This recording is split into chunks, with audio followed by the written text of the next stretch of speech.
What is up, guys? Welcome back to another video, and today we're talking about Formula 1 daily news once again. For your daily Formula 1 news Monday to Friday, please hit that subscribe button. So let's get straight into it. Alex Lynn, the Williams development driver, is really begging Williams for a chance in F1. He's asked Williams for a chance to have a seat next year or in the near future. He's actually a really talented driver, Lynn, and he's a British Formula 1 racing driver, very talented, and he's in GP2 at the moment, doing particularly well.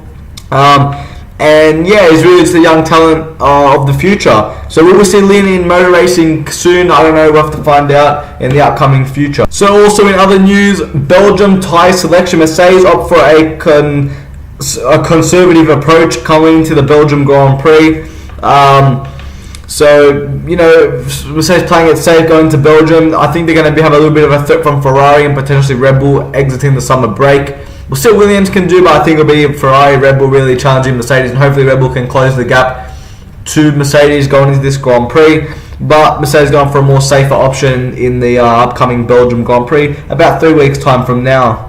Now with some Rio Haryanto news and Mana news. Mana insists no deadline for Haryanto with his payment.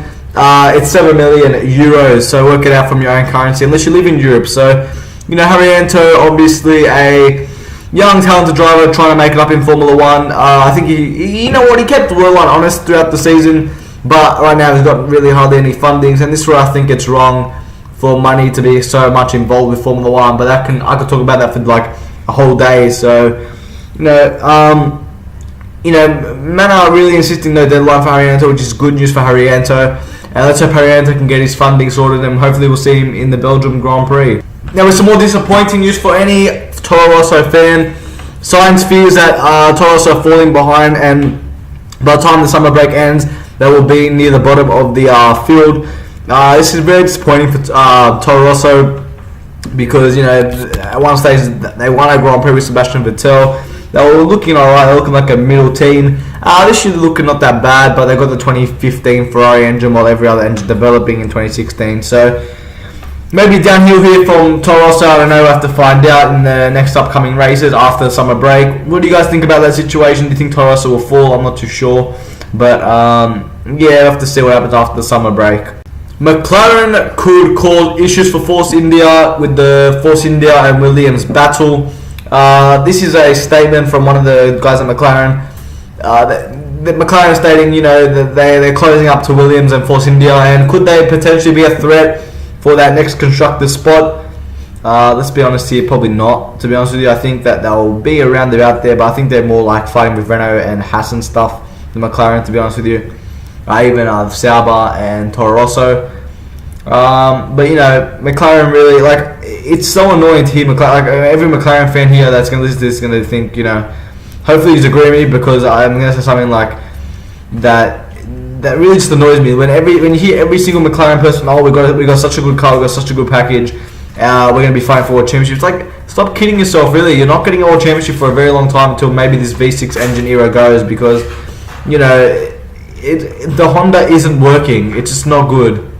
So, yeah, we won't see McLaren on the podium for a pretty long time unless some miracle happens next year, but I really doubt we'll see McLaren on the podium and trying to compete for championships like Alonso says. Alonso doesn't even have a lot of time in an F1 car left anyway. He's only got a few more years, maximum 2 more years, 3 more years maximum even, unless he wants to keep going. But, you know, Alonso doesn't even have long to go either. Then he thinks he's going to win a world championship with his McLaren. I highly doubt it. If anything, we'll probably see Alonso go to Mercedes after Nico Rosberg's contract finishes. So unless Hamilton leaves, so yeah, McLaren won't be seeing them on the podium for a long time unless some miracle happens next. And finally, in the news, Hakkinen was wrong to criticise Verstappen. This was a quote from Hakkinen himself.